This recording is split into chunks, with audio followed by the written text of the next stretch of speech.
Up to my parents' family celebration banquet, dressed, early, smiling. And just as I reached for the door, I heard it. Sorry, you're not invited. Leave. I thought it was a joke, until they called security. And then my father said it, loud enough for everyone in the lobby to hear. Get this beggar out. My name is Lana Hartley. I'm 35.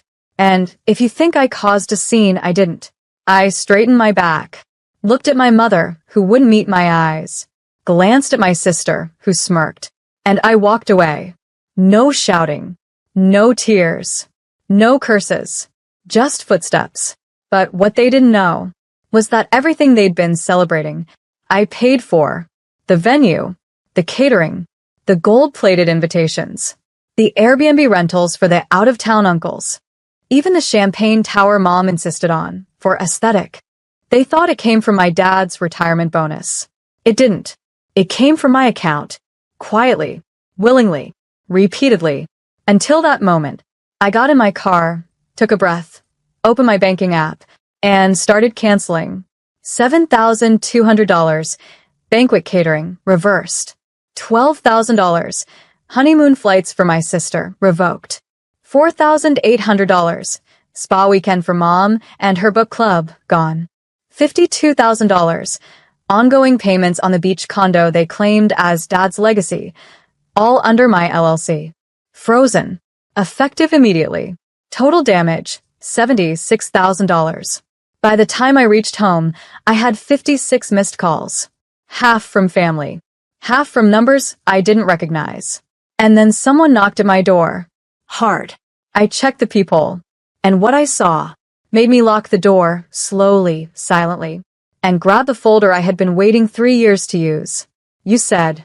Standing outside my door was my sister's husband, red-faced, disheveled, clutching his phone like a grenade with the pin halfway pulled. You need to fix this, he barked, without so much as a hello. They just canceled the banquet food. The hotel won't release the rooms. And my honeymoon tickets got voided mid-check-in. I leaned against the frame. Strange. Sounds like someone didn't double-check who actually owned those payments. He blinked. You did this because they kicked you out? No, I said. I did this because they forgot the one rule of biting the hand that feeds you. Make sure the hand isn't holding the receipts. He glanced past me, trying to see inside. Maybe to check if our parents were there. Maybe to spot regret. But regret wasn't living here. I held up the folder. Thick. Tabbed. Color-coded. Inside. Signed contracts with my LLC listed as financial sponsor. Cancellation clauses with my name as sole authority. Payment reversals processed within the hour of their betrayal. I warned them 3 years ago, I said. I told them if they treated me like a bank, I'd start acting like a banker. You're punishing the whole family. I smiled. No. I'm protecting my investment and cutting my losses. He raised his voice. They're your parents. They called me a beggar. He didn't have an answer for that. Just turned, muttering something about lawyers and taking this higher. But here's the thing. You can't climb higher than the person who holds the ledger, the contracts, and the backup drive. He walked off, and I closed the door, then walked to my desk, placed the folder down, and opened a new one, labeled Inheritance Audit, Phase 2. By morning, I had emails, 32 to be exact. Some polite, some threatening, all panicked. My mother said, "We didn't mean what we said." Emotions were high. "Can we talk?" My father said nothing, just a forwarded invoice from the venue, now unpaid and demanding restitution. But my favorite was from the family group thread I hadn't been added to in years. A screenshot sent by my cousin. Lana's always been sensitive. She'll come crawling back. She always does. I laughed, then replied to the whole group. Just a reminder, I own the crawl space. And the locks were changed. No response. But later that afternoon, I received a message I didn't expect. From my parents' accountant. He asked if I had time to discuss some irregularities. Said he'd noticed the payments to their beach condo hadn't been coming from their trust, but from an LLC he'd never seen before. Mine. I confirmed it. Then I asked a question I'd been waiting 3 years to say out loud. Have they declared that condo as their asset in annual filings? Silence. Then, they claimed it was an inheritance gift from a private family investor. No documentation. So they'd not only lied, they'd hidden it. Used my generosity to build equity in a property I technically still owned, under my company's name. They weren't just ungrateful. They were exposed. The accountant asked if I'd be willing to sign a declaration for tax records. I said yes, but only after I called my lawyer and asked him how fast we could serve them papers that would make that condo and every unpaid cent legally untouchable. He said, within 48 hours. Perfect, because now, this wasn't about family. It was about fraud. By noon, the papers were drafted. A cease and desist for slander, misrepresentation, and unauthorized use of funds, and a property reassignment filing, removing any verbal claim my parents had over the beach condo. My lawyer, Reed, slid the papers across the table and said, "They'll try to call your bluff." I smiled. They already did. That banquet was the bluff. The process server confirmed delivery an hour later. And just like that, the family celebration turned into a financial reckoning. That night, I got a voicemail from Mom. Tearful, rambling. "You're destroying us." Over what? A misunderstanding? You always do this. Always so dramatic. Ah, yes. Dramatic. The word used to silence daughters while they foot the bill. But she wasn't done. If you follow through with this, people will talk. Church, the neighborhood, your father's reputation. It was always about the performance, the appearance of unity, the illusion of a perfect family, the brand of love, not the reality of it. But this time, I let the voicemail rot in my inbox, because something more important arrived the next morning. A message from my accountant. Subject: account transfer confirmed. Beach condo title finalized. It was done. Legally. Irrevocably. That condo, their prized retirement gift, was now permanently separated from their financial portfolio. And the taxes they dodged? Filed. With interest. Reed emailed me shortly after. "You've closed every door. Want to take it one step further?" I wrote back. Yes. Full audit. Start with the family trust. I want to know where every dollar went since 2017. Because they didn't just call me a beggar. They built their banquet on my back. And now, it was time to bill them for the chairs they never offered me. The trust audit peeled back layers I didn't even know existed.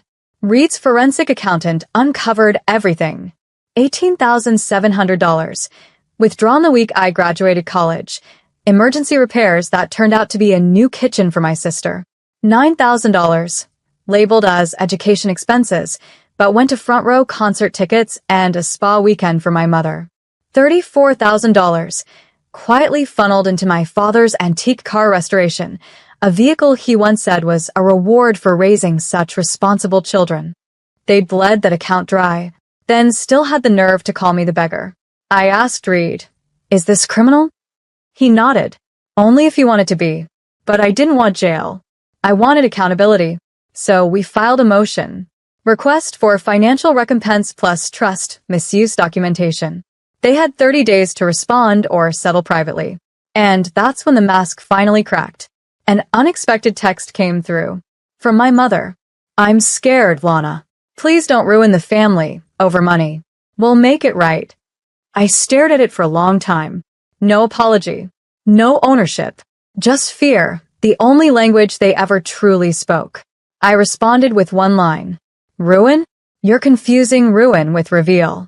The next day, my sister posted on social media. A long-winded caption under a filtered sunset. "Some people only show up when there's money involved. Glad I know who my real family is." I didn't comment. I didn't need to. Because now, they could say anything they wanted online. But in court, every word had to be proven. Every signature traced. Every dollar accounted for. And suddenly, the girl they once called dramatic had become the one they had to answer to. Their lawyer reached out on day 22. Tone clipped. Language desperate, wrapped in legalese. He offered a private settlement, $50,000 in restitution, no admission of wrongdoing, and a mutual non-disclosure agreement. Reed chuckled when he read it. They're trying to seal the cracks before the neighbors peek in. I didn't want money.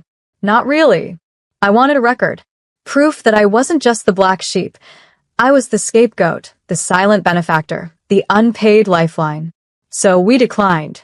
On day 25, my father broke his silence. He came to my office, the one they once called your little side gig, and asked to talk. I didn't get up. He stood in the doorway, hat in hand, pride barely clinging to his shoulders. You've made your point, he said, but you're about to ruin us. Are you proud of that? I looked at him, at the man who once told a room full of guests that my sister was the real success story. And I said, calmly, no, I'm not proud. I'm tired. Tired of funding your life while being written out of your legacy. He tried to speak. I raised a hand. You all called me a beggar. So I stopped giving. And suddenly, everyone remembered what I was worth. He didn't apologize. He didn't cry. He just left a folded check on my desk. Blank. Signed. I slid it back to him. This was never about your money, I said. It was about mine. When he left, I opened my inbox. A message from the court system. Trust disbursement fraud. Preliminary hearing scheduled. The date was set. And this time, they'd have to show up. Not to celebrate, but to answer. You said. The hearing date spread through the family like a cracked pipe. Quiet at first, then flooding every group chat I was no longer in. They didn't think I'd really go through with it. They never do. They expect silence. They expect shame. They expect the one they pushed aside to keep the peace while they feast. But this time, I wasn't the help. I was the witness. Read, and I prepped everything. Timeline. Account statements.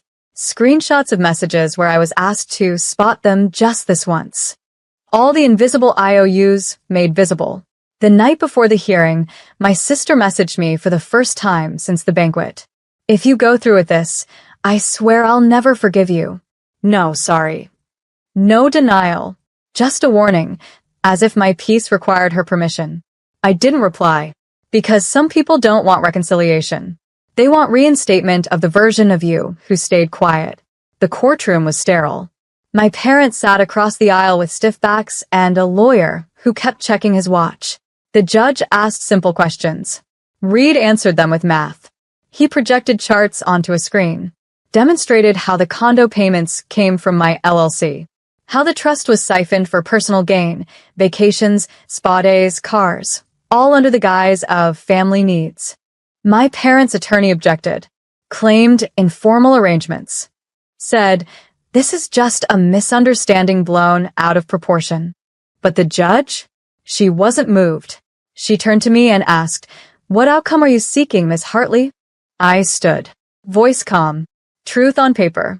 That's all. Let the record match reality. She nodded, gavelled. And with that, my name was no longer just a footnote in their finances. It was the headline. And for once, the room went quiet, without anyone needing to escort me out. You said. They didn't speak to me after the hearing. No calls. No letters. No, we didn't mean it. Just silence, the kind that comes when a performance ends and the lights go out. The judgment wasn't criminal. It wasn't handcuffs or headlines. But it was binding. The court ordered restitution of misused funds, not to me, but back into the trust, where it belonged. The condo's title was permanently transferred to my name. And my parents? They were removed from any future financial access to assets they hadn't earned. Reed called it elegant justice. I called it balance. Weeks passed. My phone stayed quiet, gloriously so. No requests. No emergencies. No guilt-tripped asks for just a little help this month. Then one envelope arrived. No stamp. No return address. Just slid under my door. Inside, a single photo. The family banquet. Everyone dressed in silver and navy, clinking glasses under crystal chandeliers. In the background, blurry but unmistakable me. Captured mid-turn, mid-leaving. The moment they erased me, memorialized by accident. On the back, someone had written, this was the moment it all fell apart. I held it for a long time, then walked it to the shredder. Because what fell apart wasn't family. It was the illusion of it. The one they built with my money, my silence, my need to belong. And once that illusion burned, what was left behind wasn't ashes. It was freedom. I built a new folder that day. Hartley Foundation. A grant for first-generation women putting themselves through school without family help. The first funding came from a condo sale. Mine. And for the first time in my life, every dollar I gave away was mine to give.